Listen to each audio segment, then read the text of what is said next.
Coucou, c'est parti pour une semaine de lecture avec moi. Alors, on commence avec lundi où j'ai commencé avec La Bourge et la Cagole, le tome 1, que j'avais acheté à la Japan Expo. J'avais très hâte de le lire parce que j'avais adoré Switch Girl quand j'étais plus jeune. Du coup, je l'ai lu assez rapidement, ce tome 1. Il était vraiment trop chouette et j'ai hâte de lire la suite. Ensuite, j'ai enfin voulu sortir A Tempest of Tea de ma palle. Donc il y est depuis bien, pas ce Noël-là, mais le Noël encore d'avant. Du coup, vous vous imaginez bien, il était temps de le lire.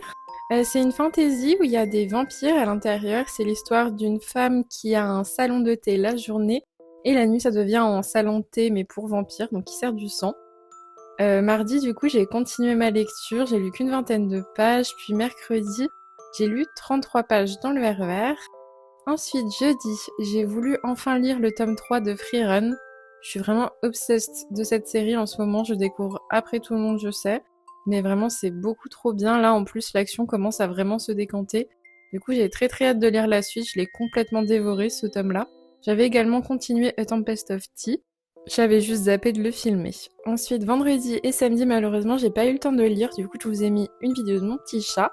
Et du coup, dimanche, j'ai enfin pu me poser pour lire un peu. Donc j'ai d'abord lu le tome 1 de Neko Gozé, qui était assez original. Je suis très curieuse de lire la suite, car vraiment, ça promet plein de choses très étranges et très chouettes en même temps.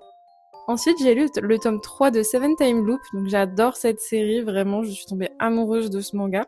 Il s'est passé des dingueries dans ce tome 3 en plus, vraiment, je m'y attendais pas du tout. Et ça conclut ma petite semaine.